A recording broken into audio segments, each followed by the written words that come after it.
By route obscure and lonely. By Blue Hero 45. Have you ever had a dream where you were somewhere you did not belong? Perhaps you were back at your childhood home, school, or old job. You panic as you're unsure what you're supposed to be doing, and everything seems off. Soon reality seeps its way into your brain, and you remember you don't belong here. As I tell you my story, I want you to keep such feelings in mind, because it is the only way that I know I may describe what I went through. I woke that morning to the familiar sound of my mum calling my name. "Edward!" She'd call several times as she flipped my bedroom lights on and off. I slowly got out of the bed, bewildered. Looking around, I felt nostalgic. My room was a sanctuary for a teenage boy. Toys littered the floor along with dirty clothes, and a TV that was left on static. But I could not escape the feeling that this was all wrong.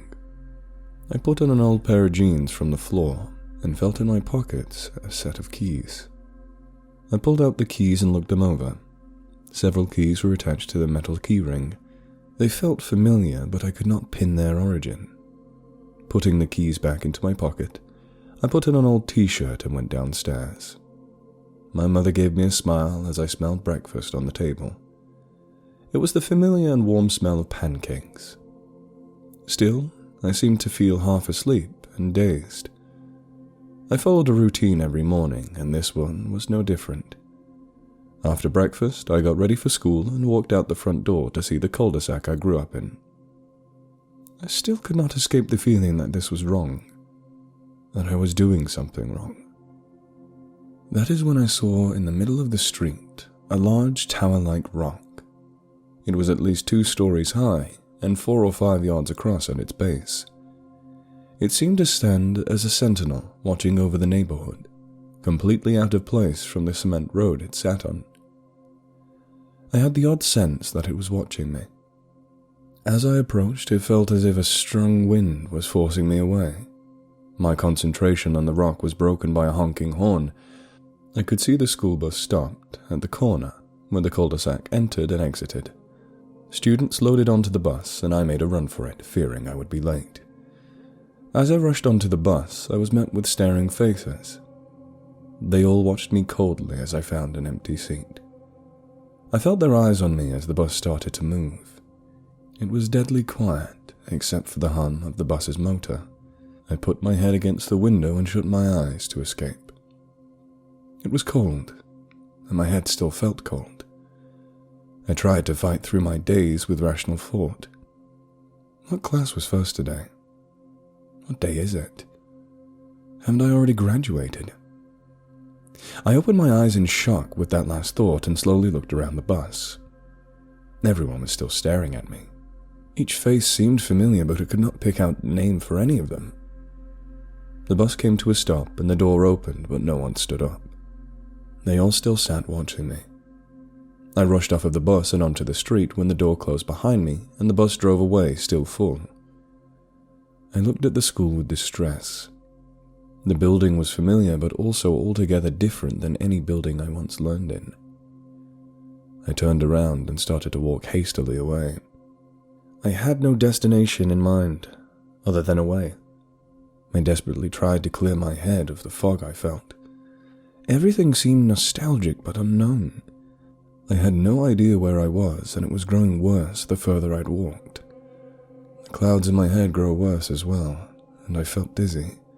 Soon I had no idea even which way I had come from.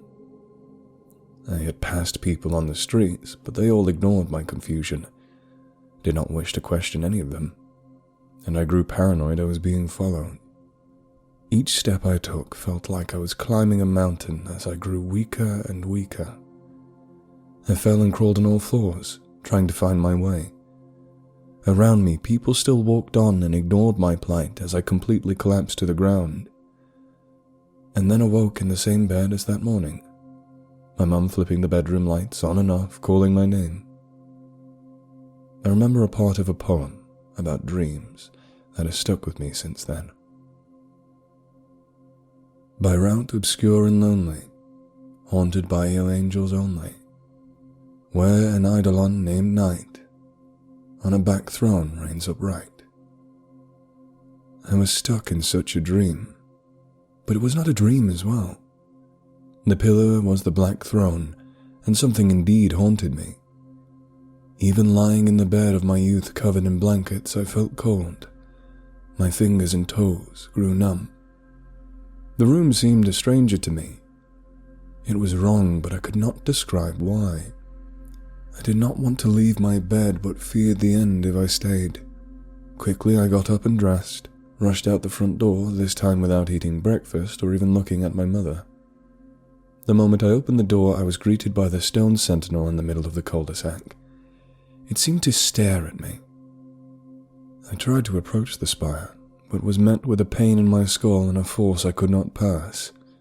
I looked up at the tower and saw something quickly climbing away from my sight. A dark figure that moved with speed like a cockroach. The longer I looked, the more fear had entered my mind. I started to run and was met by the school bus driving away. From the back window, faceless children stared at me. I ran in the opposite direction, away from the bus and away from the cul-de-sac. I ran as fast as I could, but soon ran out of breath and had to stop for air. When I looked around, I saw that I was standing in front of the school despite my efforts to run in the opposite direction. Looking at the building, I felt a sense of unease and loneliness. Still, I felt drawn to it. The world around me seemed bleak and colorless. The school was the only way forward. I pushed open the large double doors and entered empty hallways. There was an eerie silence. I walked the halls, passing classrooms filled with children. Looking through a door window, I could see them sitting at their desks with blank expressions. They were motionless, like looking at a paused movie. I crept away from the doors and tried to remember the school's layout from memory, but I could not. I tried to remember my classrooms, teachers, or locker, but I could not recall any of them. It felt like white noise in that part of my memory. An ear-shattering school bell rang out, causing me to cup my ears with my hands. The hallway was thrown into chaos as countless students filled it, walking in all directions, who could barely move as they bumped into me from every angle. I felt a jab in my gut, as if one of the students had punched me. Looking down, I saw my shirt stained with blood.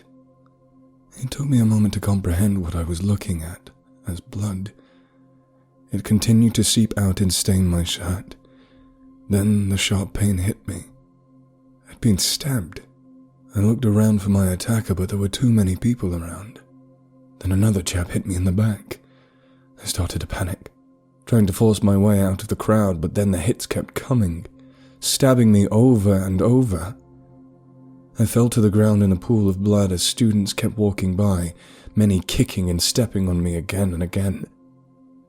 The pain was unbearable. My hands were crushed under the weight of uncaring students. My ribs felt broken, and blood left me in an alarming rate. I could not breathe.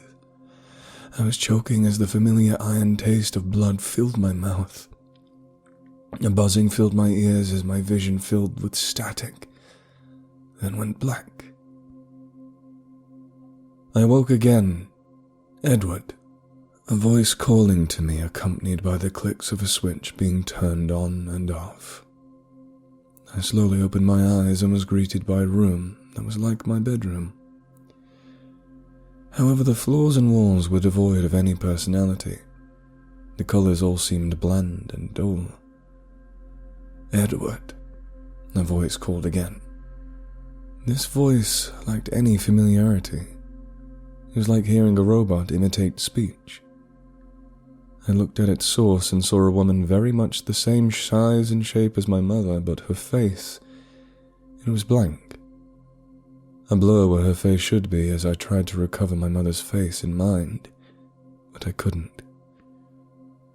I could not remember her face or her voice. I started to panic as I searched and searched in my head for my mother. The figure in the doorway turned away, satisfied that I was awake. My panic turned to misery as I searched my memory. I could remember something that seemed missing before. The church, the coffin, the nights I spent crying. My mother died years ago. I sat there lost for a moment as the sad memories came back to me. Then my sorrow turned to anger. My body was shaking with rage. It was enough to chase out any fear and confusion from my mind. The days that surrounded me till now had started to fade. I got out of bed and walked out of my bedroom door. This time I did not need to get changed. I was already wearing jeans and a jacket. I did not look at the visage of my mother on the way out of the house. I did not want to acknowledge that it even existed. I walked out of the front of the house without shutting the door behind me. This time, no cul-de-sac greeted me. Gone were the concrete streets. Instead, there was grass. There were no other houses, only trees. The morning sun was replaced by a nearly full moon. A small clearing gave way to the large stone pillar. Looking around, even the house I came out of vanished. I looked up at the dark stone tower. Several creatures crawled along it on all fours. They had dark fur and long arms. Claws grabbed the stone with ease, but worst of all was their eyes. The phosphorescent eyes that seemed to be able to stare into my mind. Summoning all of my energy, I ran past the tower of rock and into the trees. Looking over my shoulder, I could see the creatures moving, climbing, and jumping off the rock to give chase. They moved with abnormal speed. My hands and feet were numb, but I summoned all the energy I could to move forward. I kept running. Everything but the path forward became a blur. I did not know where I was going, but the direction felt right. I followed that instinct until I passed a line of trees giving way to an open field. Beyond the field, I saw a road with a large semi-truck sitting alone on the side of the road. Hearing the shrieks of the creatures behind me, I saw they stopped at the line of trees. For a moment I thought I was safe, that I made it. But then I saw one of the creatures brave past the trees. I ran again, making my way towards the truck. Instinctively I reached into my pocket and pulled out the keyring. I did not have to guess the key, I knew the one. I reached the door with only seconds to spare. I could feel the creatures just behind my back as I opened the door and slammed it shut behind me. I locked all the doors, but it proved unnecessary. I could not see the creature anywhere. It was gone. Out of the night air, my body began to heat up. My hands and feet cried in pain. I started the truck and drove away, leaving many questions for when I was safe. I immediately took myself to the hospital. The ER gave me plenty of time to think. I did not dare tell the hospital staff the truth. As far as they know, I passed out in the cold for several hours. I'm not sure if I could ever explain what happened to anyone. I was treated for frostbite. If I had been out much longer, I could have suffered much more. However, I did lose something. I've forgotten things that are important to me. My mother's face. She's now only a stranger in my photographs. I've lost bits of my childhood I'll never get back. The creatures took them from me, feed on them like vampires. I never looked for that road or the stone pillar again.